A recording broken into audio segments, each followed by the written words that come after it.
El tema del estudio nuestro de hoy es ¿qué es la Semana Santa?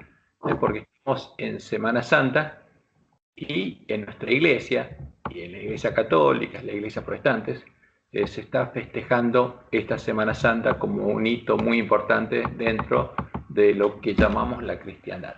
Ahora, ¿pero qué es la Semana Santa? ¿Qué significado tiene, por ejemplo, la imagen con la que nuestra iglesia se invita a Semana Santa? Fíjense, acá tenemos la invitación que se hace. Y ¿qué dice esta imagen? Dice Semana Santa 2021, restaurados en Cristo. Pero, ¿qué vemos en la imagen? Vemos una cruz y a una persona arrodillada frente a la cruz y adorándola. Ahora, ¿qué significa esto? ¿Que esa cruz es Cristo? ¿Qué significa el símbolo de la cruz? A la que están acá implícitamente llamando Cristo. ¿Qué Cristo es este?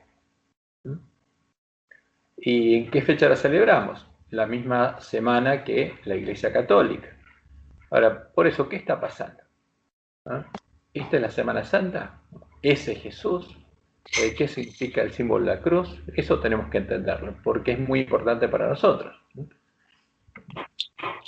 Ahora, cuando vemos a una persona arrodillada frente a una imagen, porque esta es una imagen, vemos dos cosas. Primero, en esta imagen vemos a un hombre arrodillado frente a una cruz, hecha en una pared de ladrillos. Ahora, ¿qué significado tiene esta imagen explícita? Porque es explícita. Un hombre arrodillado y adorando. ¿A quién está adorando este hombre? ¿Lo sabe?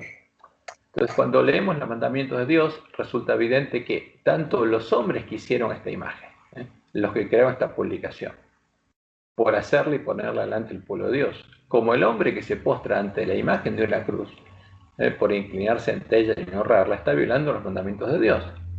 ¿Por qué? ¿Qué dice el segundo mandamiento? No te harás imagen, ni ninguna semejanza. Entonces, el hacer la imagen, el que la hace ya está violando. Porque aunque él no la adore, si la hace para que otro la adore, ya está violando los mandamientos. Ahora, el que se inclina y la honra también lo está violando. Entonces, inclinarse ante esa imagen de la cruz y honrarla, está violando los mandamientos de Dios. Porque Dios dice, claro, no te harás imagen ni ninguna semejanza de lo que esté arriba en el cielo, ni abajo en la tierra, ni en las aguas debajo de la tierra. No te inclinarás a ellas ni las honrarás, porque yo soy Jehová tu Dios. Entonces, ¿se está adorando a Jehová? No. Ese es el problema. Entonces, estamos violando abiertamente los mandamientos de Dios. Entonces, si estamos violando abiertamente los mandamientos de Dios, ¿puede Dios bendecir al pueblo adventista, a los que participan de estas reuniones? No, no, de ningún modo.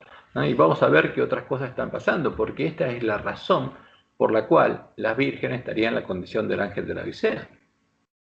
Porque tendrían sus ojos cerrados a la palabra de Dios y no sabrían qué es lo que estaría pasando y no verían cuál es su condición, ni a qué le estarían orando. La adoración de la imagen de una cruz no es una costumbre cristiana, es una costumbre pagana antigua que se practicó en el Imperio Romano y fue introducida en medio de la Iglesia de Roma en el tiempo de la apostasía.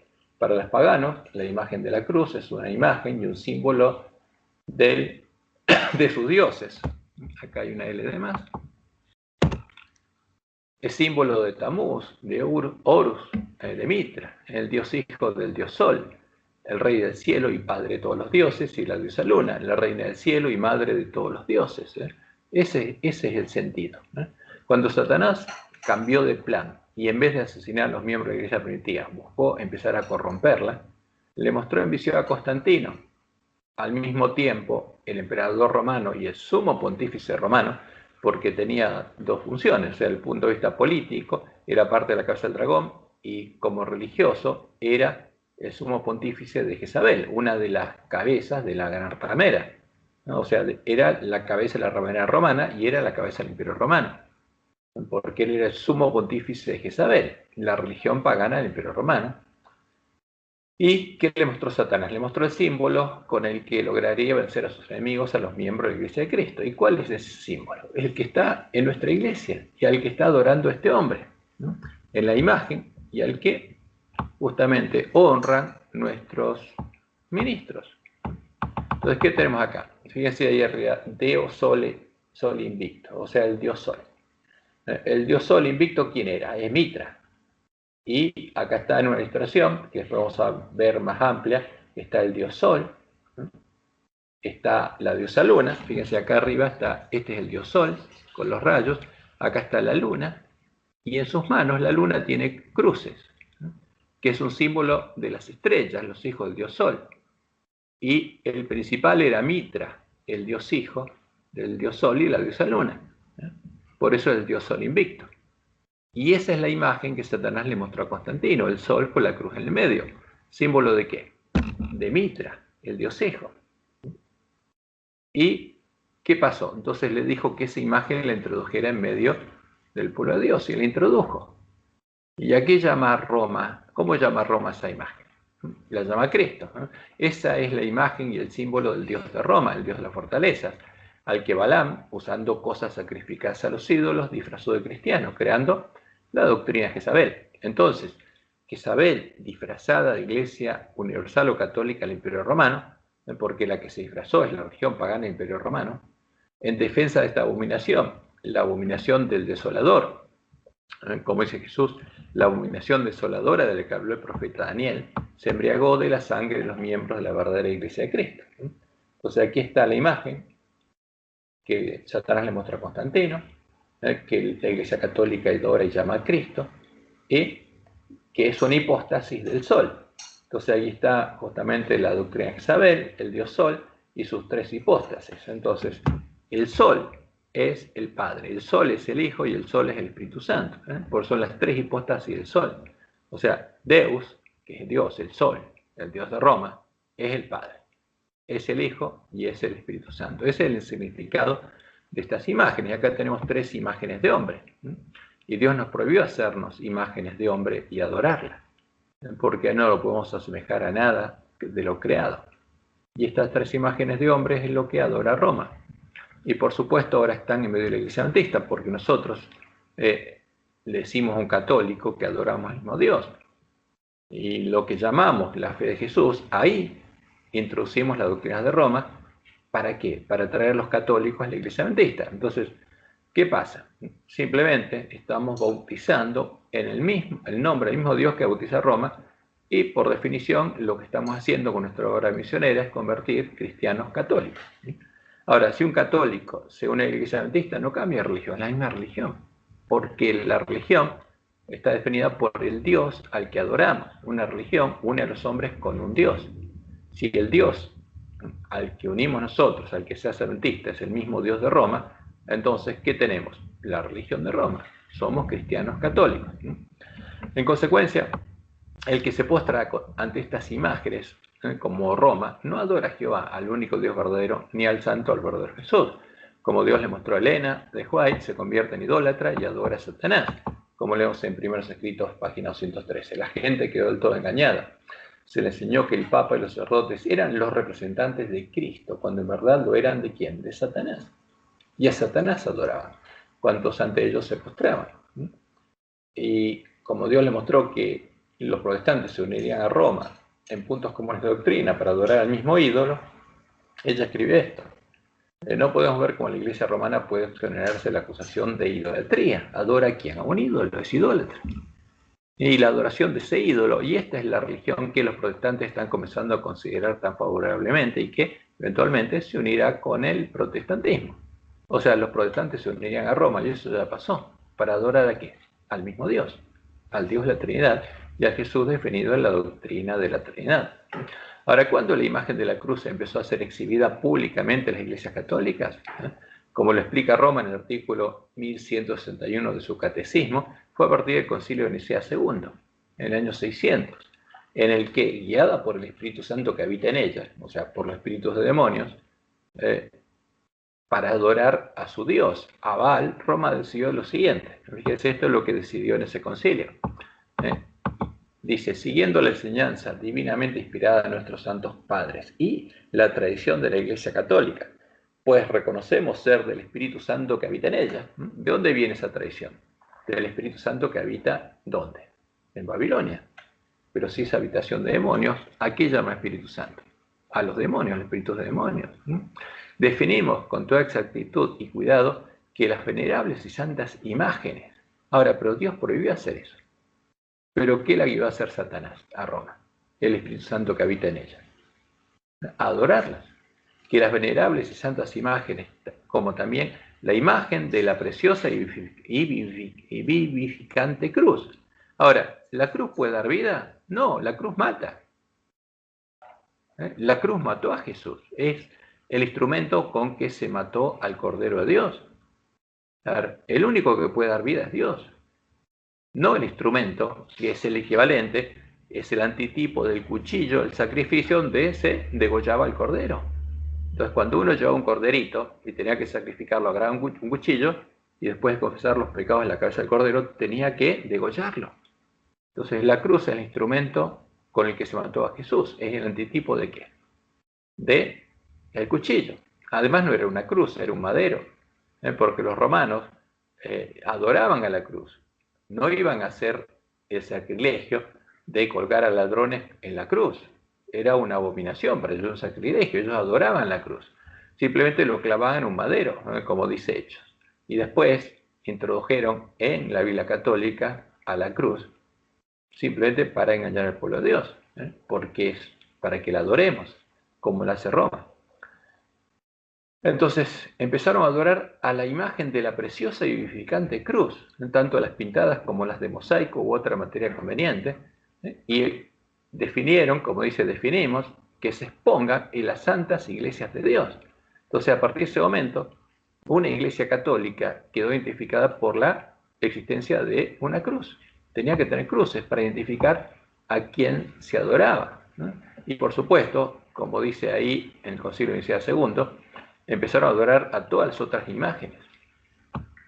Y a partir de ese momento, la presencia de la imagen de una cruz en el edificio de una iglesia la identifica como una iglesia católica, un templo en el que se adora al Dios de Roma y en el que habita el Espíritu Santo que inspiró a Constantino y habita en Roma. Acá tenemos, por ejemplo, una iglesia católica. ¿Qué tiene? Una cruz, símbolo de que es católica. Y acá, ¿qué tenemos? Un altar a la Virgen. Esta es una iglesia católica. Acá tenemos una iglesia católica más moderna, con la cruz arriba y la cruz acá. ¿Esto es símbolo de qué?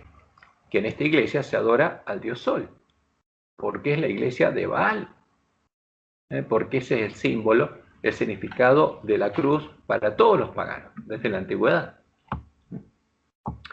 ¿Y qué pasa con el polantista? En vez de reparar la brecha hecha por el Papa, la Santa Ley de Dios, el exponer las imágenes de una cruz en el frente de un templo es la costumbre que también se introdució en la iglesia adventista, identificando nuestros templos como iglesias católicas en las que se adora al Dios de Roma. Acá tenemos nuestros templos. ¿Qué aparece en nuestros templos? Una cruz. Ahora, ¿qué aparece? ¿Y esto qué significa? Y que estamos siguiendo la tradición de Roma. Primero, introducimos esa imagen, la imagen que Satanás le mostró a Constantino, y ahora vamos a ver qué significa para los paganos, en medio nuestro, la honramos, la ponemos ahí, y además nos hacemos imágenes, como este logo, en el que aquí también hay una cruz, y esa cruz es una cruz invertida, y ponemos estos símbolos. ¿Qué significan estas tres rayas, simbolizando llamas de fuego? ¿Tiene un significado? ¿Es bíblico? No. Dios prohibió hacerse esas imágenes.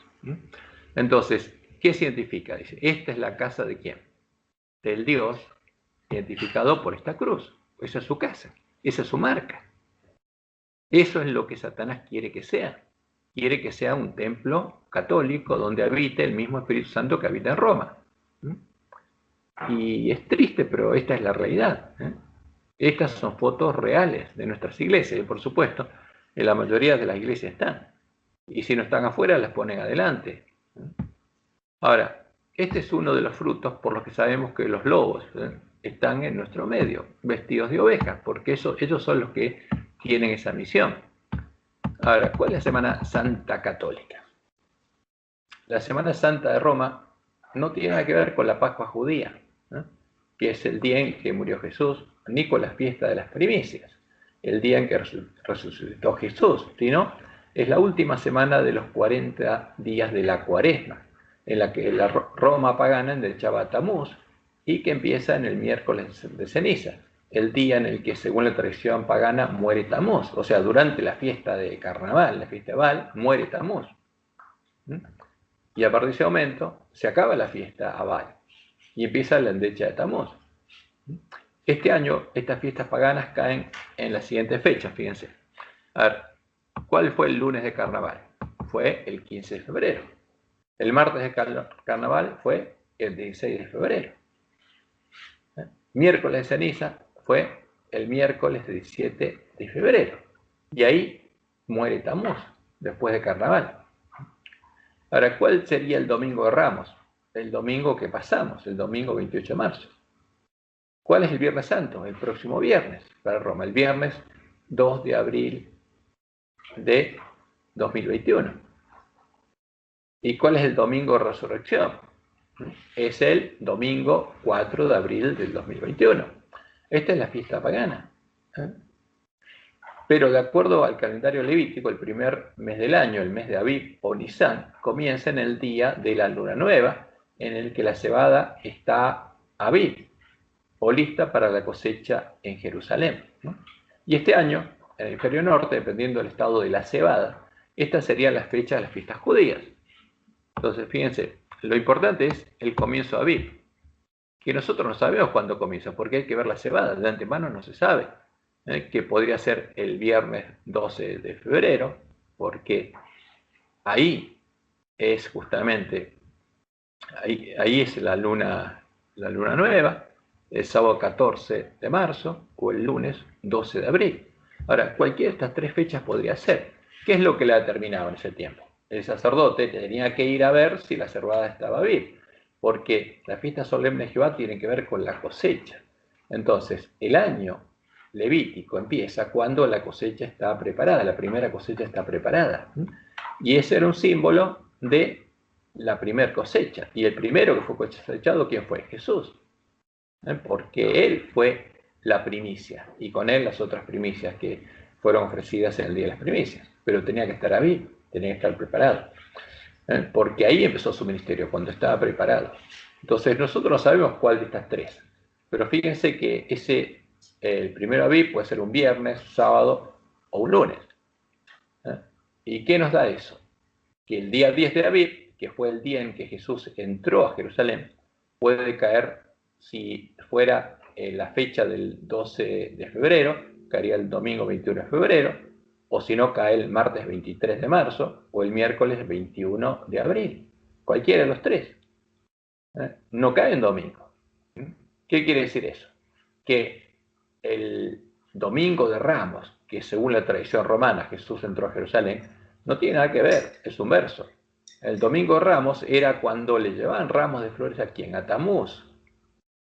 Y esa ofrenda a Tamuz después se quemaban y se guardaban las cenizas para el próximo miércoles de ceniza, es lo que hace Roma. Entonces, ahora, ¿cuándo caería la Pascua? Entonces, si en el caso de la primicia que Abib comenzara en la luna nueva de febrero, caería el jueves 25 de febrero. Si hubiera comenzado Abib el 14 de marzo, caería esta Pascua ¿cuándo? Este sábado que viene, el 27 de marzo. No cae el viernes. Pero según la fiesta pagana, el Viernes Santo, que equivaldría a la Pascua, cae este viernes 2 de abril. Pero no, la Pascua caería el 27 de marzo. Y si Abib el primer mes comenzara el 12 de abril, la Pascua sería el 25 de abril. O sea, fíjense que no tiene nada que ver estas fechas paganas de la Semana Santa romana con la fiesta solemne de Jehová. No tiene nada que ver. Y esto es importante tenerlo en cuenta. ¿Por qué? Porque no estamos festejando la Pascua nosotros. Estamos festejando la fiesta pagana, la fiesta de Tamuz. Ahora, como podemos observar, las fechas de las fiestas solemnes de Jehová no tienen ninguna relación con las fiestas paganas del calendario romano a las que Roma cristianizó, cuando cristianizó a Tamuz y lo empezó a adorar en los días de sus fiestas, empezando por el 25 de diciembre, porque el 25 de diciembre es la fiesta pagana de adoración a Tamuz, porque es el nacimiento de Tamuz, el nacimiento del dios Sol, ¿no? ¿Y qué es el miércoles de ceniza? Fíjense, ¿cuándo empieza todo esto? En la Cuaresma. Ahora, y esta es la definición que encontramos en Wikipedia, la definición que hace Roma. El miércoles de ceniza es un día santo cristiano, de oración y ayuno. ¿Qué tiene que ver esto con la iglesia cristiana? Y con Cristo nada. Es el día que muere Tamuz. Está precedido por el martes de Carnaval y es el primer día de Cuaresma. Ahora, ¿qué tiene que ver la Cuaresma, que es la endecha de 40 días a Tamuz, con el cristianismo? Simplemente que Roma cristianizó a Tamuz y a la Cuaresma, porque adora a Tamuz. Entonces, y es el primer día de Cuaresma, el periodo de 6 semanas de penitencia antes de Pascua. Entonces, ¿qué pasa con los católicos? Tienen que hacer 6 semanas de penitencia antes de Pascua. Es el primer día de la Cuaresma en los calendarios litúrgicos católicos y anglicanos, como así también de diversas denominaciones protestantes, luterana, metodista, presbiteriana y algunas bautistas. Ahora, ¿qué nos falta a los adventistas para estar dentro de ese grupo? Y festejar también la Cuaresma, ya que festejamos la Semana Santa, que es la última semana de la Cuaresma. ¿Por qué no festejamos la Cuaresma? Estamos, de hecho, festejando la Cuaresma y adorando a Tamuz. Y fíjense lo que sigue diciendo, se celebra 40 días antes del Domingo de Resurrección. ¿De quién? ¿El Domingo de Resurrección de quién? De Tamuz. Porque ese es el día en que muere Tamuz y el Domingo de Resurrección es el de Tamuz. No tiene nada que ver con Cristo, con el verdadero Jesús. Tiene que ver con el Cristo babilónico, que marca el final de la Semana Santa. Entonces, ¿cuál es la Semana Santa? Es la semana que comienza el Domingo de Ramos, es la última semana de la endecha de Tamuz y termina cuando Tamuz resucita. ¿Qué pasa el Domingo de Ramos? No tiene nada que ver con la entrada a Jesús a Jerusalén. Si Jesús hubiera muerto un viernes, hubiera caído la Pascua un viernes, él hubiera entrado el 10, hubiera entrado el lunes, no un domingo, ¿no? El Domingo de Ramos es cuando llevan ramos para endechar a Tamuz. Por eso es la costumbre de los paganos de llevar flores al cementerio, porque viene de ahí los ramos de flores. Y ese es el Domingo de Ramos. Entonces, ¿qué pasa el miércoles de ceniza? Se marca en la frente a los hombres con la ceniza y se pone el símbolo de Tamuz, se pone la T de Tamuz en la frente. Y fíjense lo que dice acá, la ceniza cuya imposición constituye el rito característico de esta celebración litúrgica. ¿Cuál? El marcar en la frente con la T, una T de Tamuz con la ceniza, ¿no? Se obtiene de la incineración de los ramos bendecidos en el Domingo de Ramos del año litúrgico anterior. ¿Por qué? Se va a adorar a Tamuz y esos ramos quedan ahí, los queman, y el año siguiente se usa esa ceniza, ¿para qué? Para poner una señal en la frente a los católicos. Eso es lo que es el miércoles de ceniza. Y el rito de la imposición de la ceniza consiste en marcar con una cruz de ceniza la frente de los que participan en esta ceremonia de oración, siendo la cruz el símbolo de Tamuz y la ceniza el símbolo del duelo por la muerte de Tamuz. El poner esta señal en la frente, como el uso de cruces en sus vestimentas y la tonsura en las cabezas de los sacerdotes en adoración al sol, es uno de los ritos que los paganos practican desde la antigüedad y que Dios le prohibió hacer a su pueblo. Fíjense Levítico 19, 27 al 28. Dios lo prohibió hace tiempo porque desde ese tiempo se adoraba a Tamuz y se practicaba esto.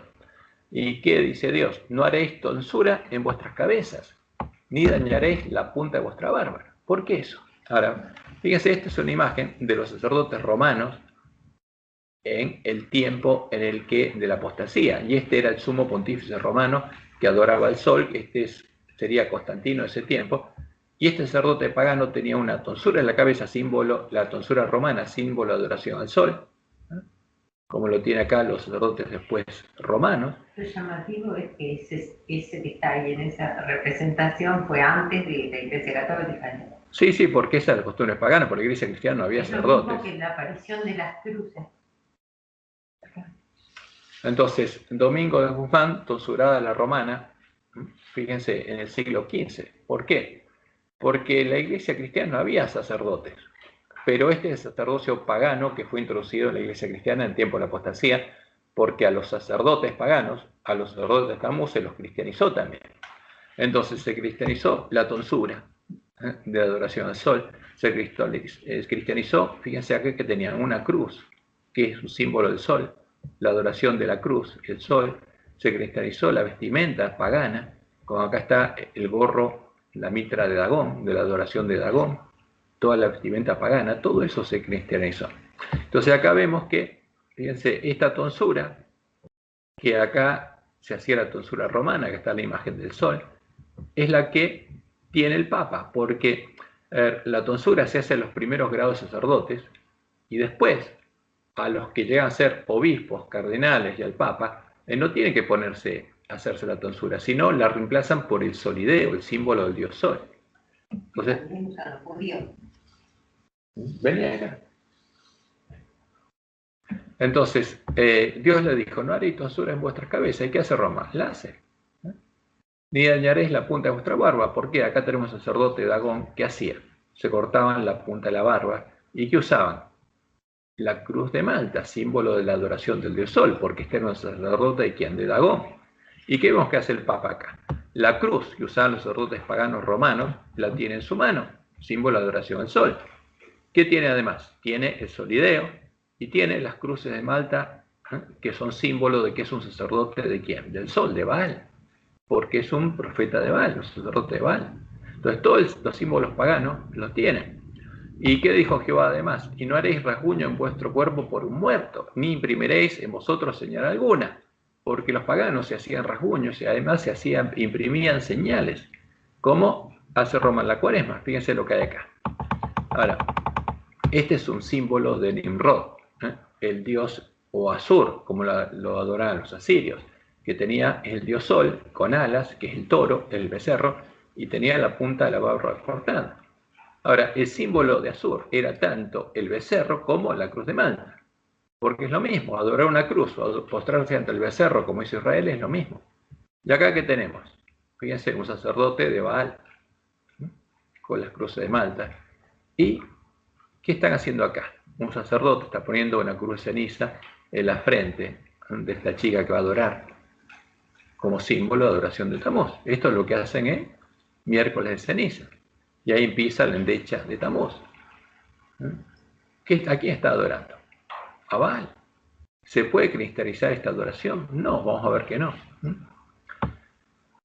Y en la Cuaresma se pone en la frente de los engañados la marca de pertenencia de adoración a Tamuz. Fíjense, el pueblo de Dios va a tener en su frente el sello de Dios, el nombre de Dios. Y el pueblo que adora a Tamuz va a tener la marca de la bestia. Y esa cruz es la señal de la bestia. Ahora, vamos a ver el significado pagano del símbolo o la imagen de la cruz. ¿Qué significa para un pagano el símbolo de la cruz, la señal de la cruz? Para todos los paganos dispersos en Babel, la cruz es el símbolo del dios sol, el símbolo de los rayos que salen del sol, y su uso en sus vestimentas identifica a sacerdotes como sacerdotes del dios sol, sacerdotes de Baal. Por esa causa, Dios nos prohibió usar o hacer representaciones de todas estas imágenes paganas. Porque la imagen de la cruz también es un signo por medio del cual los paganos adoran a Satanás y a los demonios, el signo con el que Satanás pronosticó que vencería a sus enemigos. Acá tenemos a los egipcios.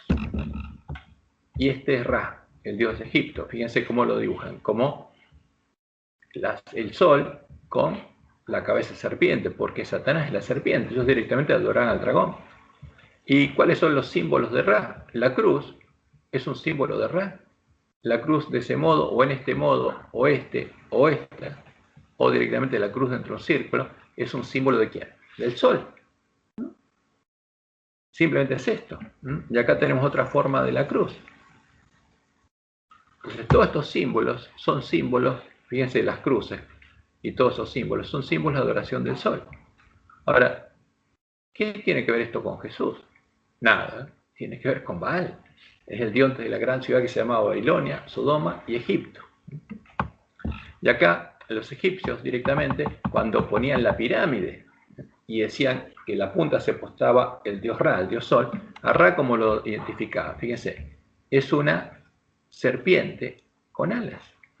Este es Ra, es la serpiente con dos cabezas y dos alas, porque el dios Sol es la serpiente. Y acá la ponen directamente. Fíjense, acá está Ra, es el dios Sol, con 2 cabezas y alas. Es el sol que vuela. Este es el dios de Egipto. Y los asirios y los babilónicos lo representaban como el sol, también con alas. Porque y le ponía una cabeza de hombre. Y esa era la cabeza de Nimrod, que había subido al cielo. Y después le llaman Asur o Marduk. Este es el dios sol. Por eso para los egipcios, Ra, el dios sol, era el que se posaba en la punta de las pirámides de los obeliscos.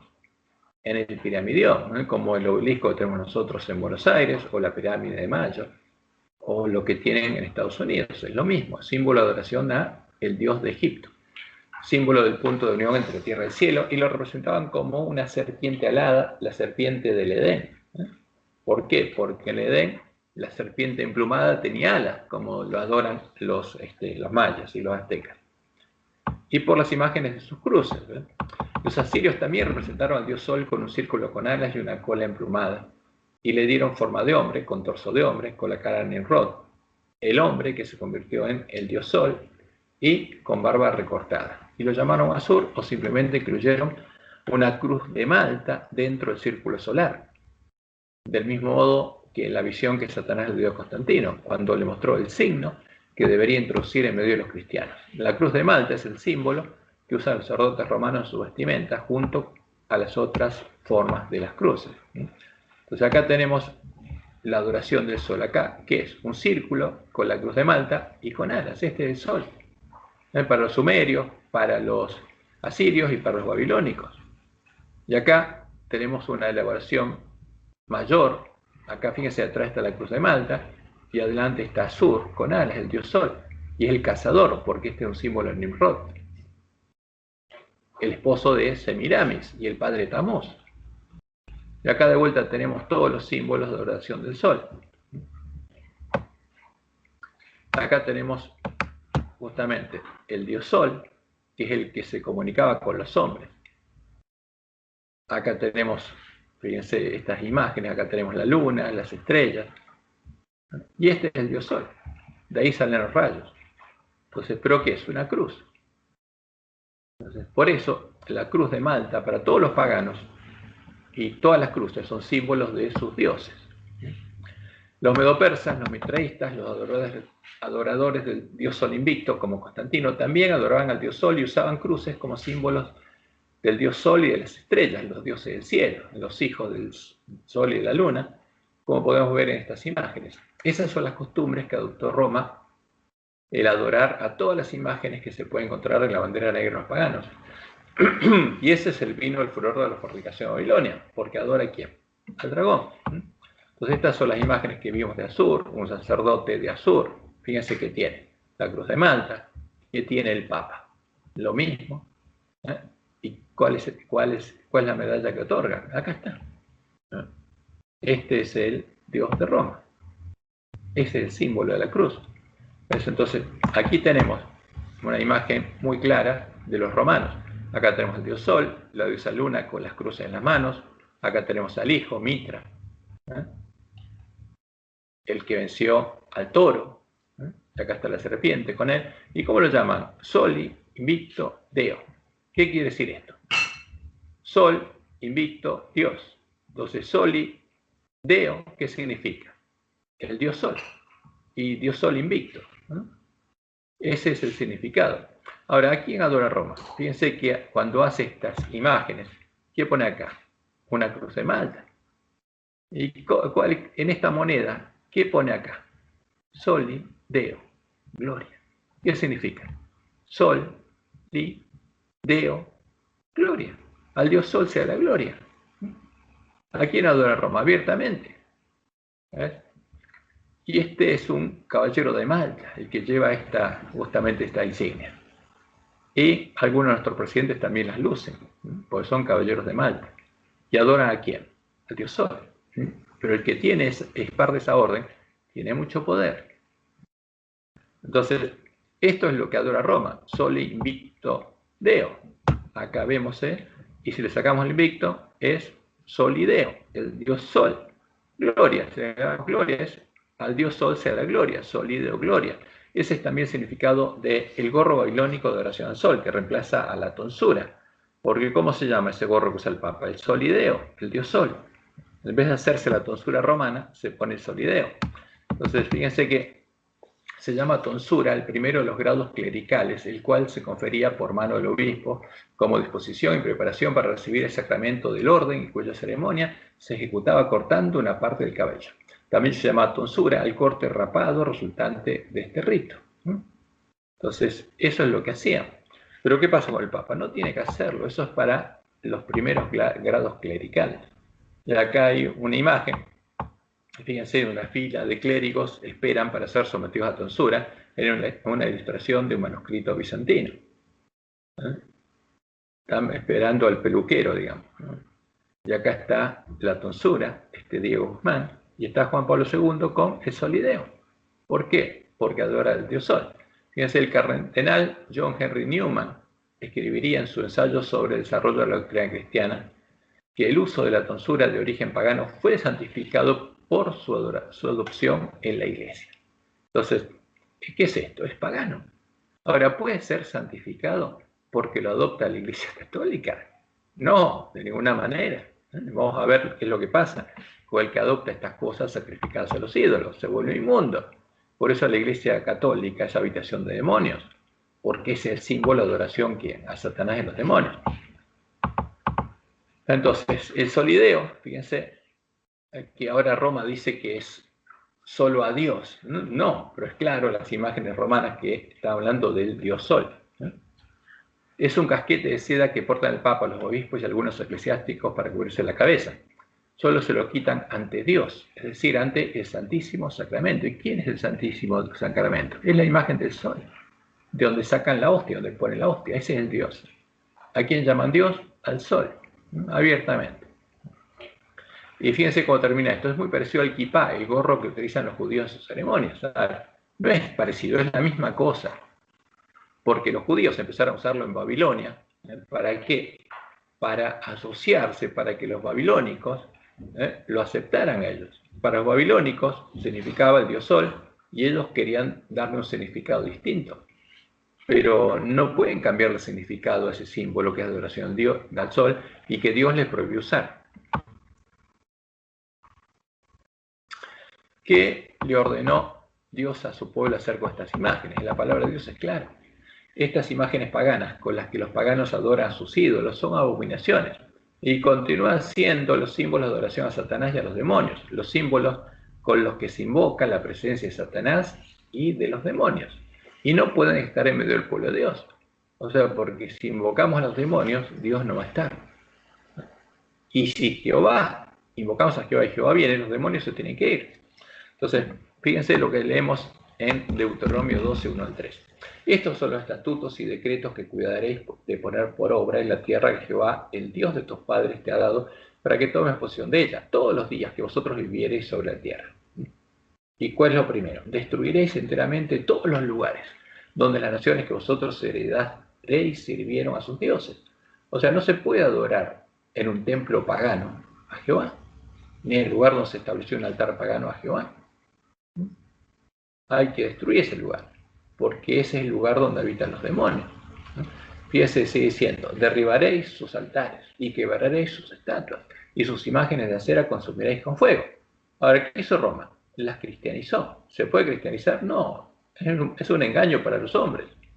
Pero siguen siendo las imágenes con las que Roma adora a Satanás. Y destruiréis las esculturas de sus dioses y raeréis su nombre de aquel lugar. Y en Éxodo 23, 13 leemos, y todo lo que os he dicho guardadlo, y nombre de otros dioses no mentaréis, ni se oirá de vuestra boca. Ahora, ¿cuál es nuestro Dios? ¿Podemos decir que es el Dios de Roma, el Dios de la Trinidad? No, Dios nos prohibió, ni se tiene que escuchar de nuestra boca. Ahora, ¿pero qué aparece en nuestras creencias fundamentales? Que adoramos al Dios de la Trinidad, al Dios de Roma. Pero si Roma adora a los demonios, ¿a quién adoramos? Y esa es la razón del estado del ángel de la Odisea, porque Dios nos prohibió hacer lo que el pueblo adventista está haciendo. Porque el pueblo adventista tiene que reparar la brecha y tiene que deshacerse de los errores, no introducir los errores de Roma en la iglesia adventista. Y en Éxodo 23, 24 leemos, no te inclinarás a sus dioses, ni los servirás. O sea, ¿podemos inclinarnos ante la imagen de una cruz? No. ¿Lo podemos adorar? ¿Podemos junto a los paganos adorar a lo que ellos adoran? No. Ni harás como ellos hacen. ¿Pero qué estamos haciendo? Lo mismo que ellos. Antes los destruirás del todo y quebrarás totalmente sus estatuas. ¿Puede ser santificado algo inmundo, algo sacrificado a los demonios, como dice Roma que hace? No, de ninguna manera. Lo inmundo contaminará al que lo toque y lo hará inmundo. Así estaba el pueblo que había vuelto a Jerusalén a reedificar el templo de Jehová. Y así estaría el pueblo de la iglesia remanente, antes que se hiciera todos los errores heredados de los paganos y de los papistas. Por eso Dios le dijo al plurantista que tenía que deshacerse de sus errores. Y después de eso, los lugares asolados serían reedificados. Y leemos en Ageo 2, del 11 al 15. Así ha dicho Jehová de los ejércitos. Pregunta ahora a los sacerdotes acerca de la ley, diciendo, ¿a quién le tenía que preguntarle? A los sacerdotes que tenían que enseñarle la ley al pueblo, a los pastores. Es como si dijera a los pastores adventistas, pregúntales. Si alguno llevare carne santificada en la falda de su ropa y con el vuelo de ella tocare pan o vianda o vino o aceite o cualquier otra comida, ¿será santificada? Y respondieron los sacerdotes y dijeron, no. Porque no se santifica las cosas por mezclarlas con cosas santificadas. Y dijo Ageo, si un inmundo, a causa del cuerpo muerto, o sea, si alguien que toca las cosas inmundas de Babilonia, tocara alguna de estas cosas, ¿será inmunda? Y por supuesto que eso sí contamina. Y respondieron los sacerdotes y dijeron, inmunda será. Y respondió Ageo y dijo, así es este pueblo y esta gente delante de mí, dice Jehová, de asimismo toda obra de sus manos y todo lo que aquí ofrecen es inmundo. Ahora, mientras ese pueblo estuviera contaminado de las cosas inmundas, todo lo que le ofrecerían a Dios en el templo sería inmundo. ¿Qué pasa con el pueblo adventista? Semana Santa. ¿A quién está adorando? ¿Con qué se está contaminando? ¿Es inmundo? Sí es inmundo. Y todo lo que ofrece en un templo adventista es inmundo, hasta que no se salga de todas las inmundicias de los paganos y los papistas. Por eso Jehová le dice, ahora pues meditad en vuestro corazón desde este día en adelante, antes que pongan piedra sobre piedra en el templo de Jehová, antes que el pueblo adventista pueda ser hecho parte del templo de Dios, y pueda ser hecho columna del templo de Dios, tiene que deshacerse de todos los errores de los paganos y los papistas, tiene que ser limpiado, porque si no recupera el conocimiento de la verdad y es limpiado, no puede ser hecho parte del templo de Dios. El pueblo que está en medio de la iglesia Roma no sabe dónde está y no sabe a lo que está adorando. No sabe que la bestia religiosa adora al dragón. En cambio, el pueblo al que Dios le encargó reparar la brecha hecha por el Papa en la Santa Ley de Dios para que los lugares asolados por el hombre en pecado puedan ser reedificados, debería saberlo y debería estar predicándoles el mensaje de los tres ángeles a sus hermanos que se encuentran en medio de las iglesias caídas, porque esa es nuestra misión. Ahora, ¿pero qué estamos haciendo? ¿Estamos haciendo eso? No. Estamos uniéndonos a ellas en la misma adoración. En cumplimiento de la profecía, después de dormirse y que vinieran a nosotros los siervos de Jezabel, los lobos vestidos de ovejas, el pueblo de Dios estaría comiendo y bebiendo la comida y la bebida de los borrachos, como dijo Jesús, y estaría cometiendo las abominaciones que Dios anunció en Ezequiel 8, adorando y endechando incluso a Tamuz con otras mujeres, con Jezabel y con las iglesias caídas durante la Cuaresma y la Semana Santa, la semana de la resurrección de Tamuz. Y en Ezequiel 8, 14 al 15 leemos, y me llevó a la entrada de la puerta de la casa de Jehová, que está al norte, la puerta que viene a Babilonia. Y aquí que mujeres estaban allí sentadas endechando a Tamuz. ¿Dónde? Venían del norte de Babilonia, estaban ahí con el pueblo de Dios, endechando ¿a quién? A Tamuz. No adorando a Jehová, endechando a Tamuz. ¿Cuándo? En la Cuaresma. Luego me dijo, ¿no ves, hijo de hombre? Vuélvete aún, verás abominaciones mayores que estas. Y al hacer esto, como Israel en Sittim, el pueblo adventista se estaría contaminando con estas mujeres y con sus ídolos, con sus imágenes, adorando con ellas al Jesús al que ellas adoran, endechando con ellas a Tamuz. Como entonces, ayudado por Balaam, el rey enemigo estaría alcanzando su objetivo, y los que se contaminaran con estas mujeres y con sus ídolos no podrían entrar a Canaán y ser hechos parte del templo de Jehová. Morirían antes que el pueblo de Dios entrara a Canaán. Como leemos en Números 25, 1 y 2. Moraba Israel en Sittim, y el pueblo empezó a fornicar con las hijas de Moab. las cuales invitaban al pueblo a los sacrificios de sus dioses. ¿Y dónde fornicaban? En sus fiestas, porque eran orgías los sacrificios. Ahí cuando hacían sacrificios a sus dioses, hacían orgías públicas. Y el pueblo comió y se creyó a sus dioses. Y fornicó con estas mujeres. Ahora, como Dios les mostró en el Juá, y eso es lo que estaría pasando con el pueblo adventista en el tiempo de la apostasía omega, antes de entrar a Canaán. Y el cumplimiento de esta profecía, justamente podemos verlo en el libro La Trinidad, de Casa Editorial Sudamericana, en que nuestros teólogos indican que sus convicciones trinitarias encuentran un terreno, que en sus convicciones trinitarias encuentran un terreno común con las iglesias caídas, de modo que adoran al mismo Jesús que las mujeres que endechan a Tamuz en la Cuaresma. ¿A qué Jesús adora? Al mismo que Roma, al Dios Sol, a mí, a Apolo, a Tamuz. Y esto es lo que leemos en el libro de la Trinidad. En consideración a nuestros amigos católicos romanos, parecería apropiado que seamos capaces de afirmar con ellos lo esencial de sus convicciones trinitarias. O sea, adoramos al mismo Dios, les dicen. No les dicen que están adorando a quién, a Baal. ¿No? Por eso nuestros creyentes adventistas deberían ser más capaces de encontrar un terreno común con ellos. Ahora, ¿qué tenemos? ¿El fundamento de nuestra casa es el mismo que Roma? ¿Dónde construimos? ¿Sobre la roca, sobre Jehová o sobre la arena? No, sobre los dioses de Roma. Y sigue esto diciendo, en atención a nuestros hermanos y hermanas pentecostales carismáticos. Ahora, que son habitación de demonios.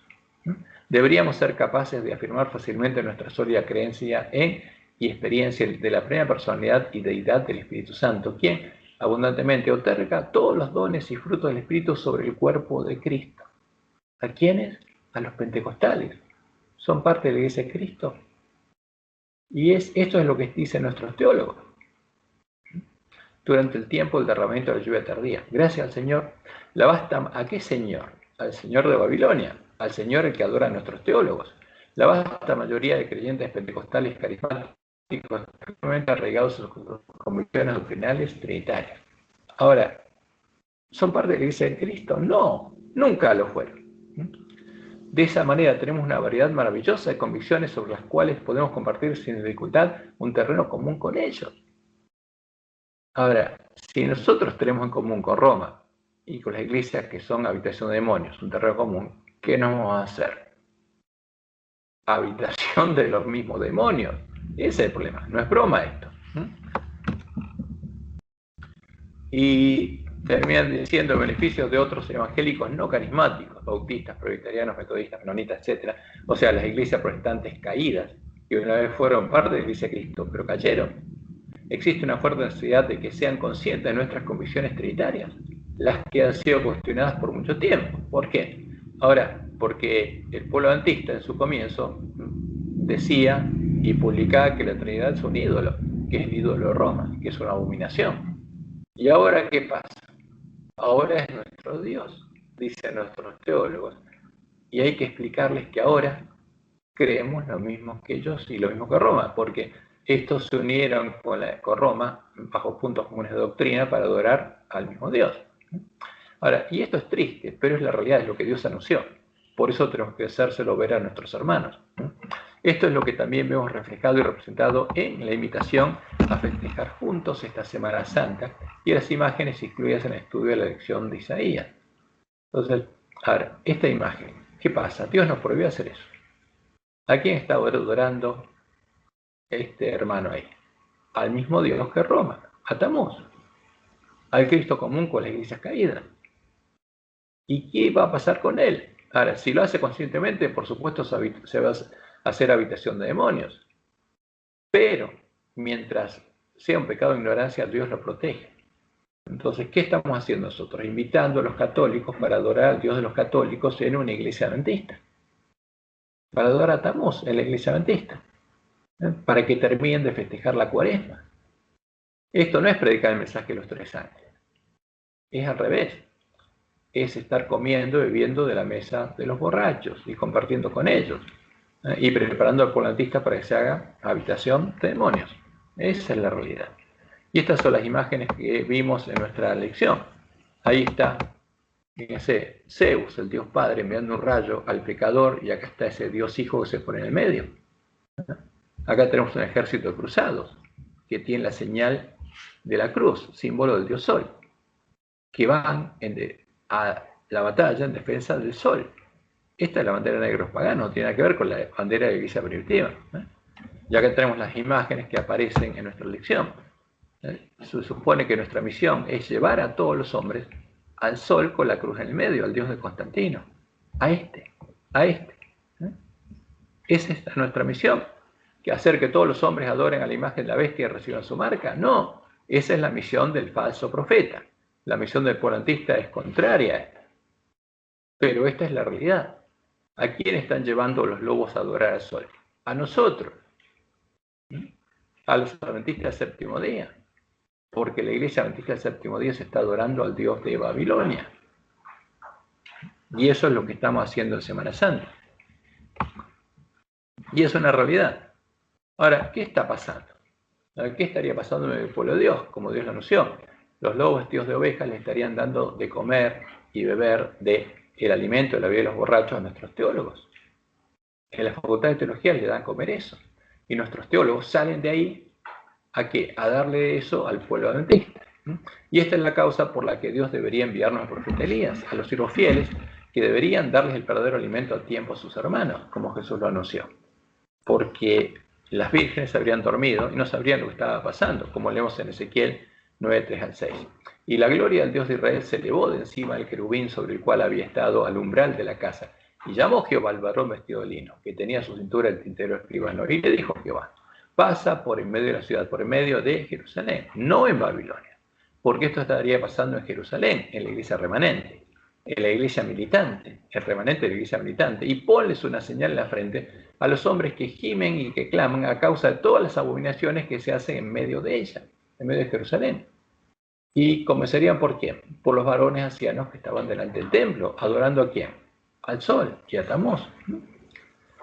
Y dice Elena, notemos con cuidado este punto: aquellos que reciben la marca pura de la verdad, que el Espíritu Santo estampó en ellos, que el verdadero Espíritu Santo estampó en ellos, son los que se angustian y lloran por todas las abominaciones que se cometen en la iglesia. Y especialmente en la obra final de la iglesia, en el tiempo de sellamiento de los 144.000 que adventistas, que permanecerán sin mancha ante el trono de Dios, sentirán más profundamente los errores del pueblo elegido de Dios. Porque esto pasaría en medio de quién? Del pueblo elegido de Dios, en medio del pueblo adventista. Y por eso en Joel 2:1 Dios nos dice: tocad trompeta en Sión y dad alarma en mi santo monte. Tiemblen todos los moradores de la tierra, porque viene el día de Jehová, porque está cercano. ¿Cuándo nos daríamos cuenta? Cuando viéramos brotar las hojas de la higuera. ¿Y qué dice Dios? ¿Qué promete Dios? Dios sabía cómo estaríamos, como Israel en ese tiempo, y prometió enviarnos al profeta Elías antes que venga el día de Jehová, grande y terrible. ¿Y cuál es el mensaje de Elías? ¿Cuál es el mensaje que hay que predicarle al pueblo adventista? Primero y después al pueblo que está en Babilonia. Y acercándose Elías a todo el pueblo dijo: ¿hasta cuándo claudicaréis vosotros entre dos pensamientos? ¿A quién adora? No pueden adorar a Jehová y a Baal al mismo tiempo. Si Jehová es Dios, seguidle. Y si Baal, id en pos de él. Decídanse. Si Jehová es Dios, seguidle. Y si el Dios es la Trinidad, id en pos de él. ¿Quieren ir en pos del Dios de Roma? Vayan, son libres. Ahora, pero les recomiendo, como hace el primer ángel, que sigan a Jehová, porque es el único que los puede salvar. El Dios de Babilonia no los puede salvar. Lo único que puede hacer es llevarlos a conocer las profundidades de Satanás, como hizo con los apóstatas de la iglesia primitiva. Y por eso Dios nos dice: ¿quién es pues el siervo fiel y prudente, al cual puso su Señor sobre su casa para que les dé el alimento a tiempo? ¿Y qué significa darles el alimento a tiempo? Mostrarles cuáles son las abominaciones que están cometiendo en la iglesia y cuál es la verdad. ¿Cuál es el verdadero significado del mensaje de los tres ángeles? ¿Cuál es el verdadero mensaje de los tres ángeles, el Evangelio eterno? ¿Y cuál es el verdadero Jesús? ¿Cuál es la puerta estrecha? ¿Y cuál es la puerta ancha? Bienaventurado aquel siervo al cual cuando su Señor venga le haya haciendo así. De cierto os digo que sobre todos sus bienes le pondrá. Pero si aquel siervo malo, ¿por qué? No hay siervos malos, pero se pueden convertir en siervos malos si rechazan el mensaje de Dios y se convierten en hacedores de maldad. Pero si aquel siervo malo dijera en su corazón: mi Señor tarda en venir, y comenzare a golpear a sus consiervos, ¿A quiénes? A los que están despertando todos sus hermanos. Y aún a comer y a beber con los borrachos. ¿Y cuál es la comida y la bebida de los borrachos? La de la mesa del rey de Babilonia. La comida y la bebida de Jezabel. Vendrá el Señor de aquel siervo en día que éste no espera y a la hora que no sabe, y lo castigará duramente. Y pondrá su parte con los hipócritas. Allí será el lloro y el crujir de dientes. Por eso, no es gratuito estar haciendo lo que estamos haciendo los adventistas del séptimo día, adorando a Tamuz. O sea, es muy delicado esto. Esto es muy delicado. Esto es extremadamente delicado. No podemos recibir la bendición de Dios haciendo esto. Y el que lo hace, por supuesto, está engañado, porque está comiendo y bebiendo la mesa de los borrachos y le da a comer a otro de lo mismo. Y nosotros tenemos que tocar trompetas y mostrarle al pueblo católico plurantista que la cuaresma se endecha a Tamuz y que la Semana Santa de Roma es pagana, no tiene nada que ver con Dios. Y el que honra esta Semana Santa está adorando a Tamuz. Y acá explícitamente se está adorando al símbolo de la cruz, al símbolo de Diosor, el símbolo del dios de Babilonia. Y ese símbolo ha sido introducido en nuestras iglesias y está en las fachadas de nuestros templos. ¿Por qué? Porque los lobos quieren que nuestras iglesias se conviertan también en habitación de demonios y quieren que nosotros entremos por la puerta ancha y nos convirtamos en habitación de demonios como ellos. Ese es el mensaje que tenemos que predicar. El mensaje de Elías para que el pueblo de Dios abra los ojos, entienda y vea lo que está pasando y pueda ser salvo. Y tenemos que hacerlo a tiempo, porque cuando llegue el tiempo de angustia, el tiempo de procesamiento del pueblo adventista habrá terminado. Y esto es justamente lo que es la Semana Santa. Y todo el mundo tiene que saberlo.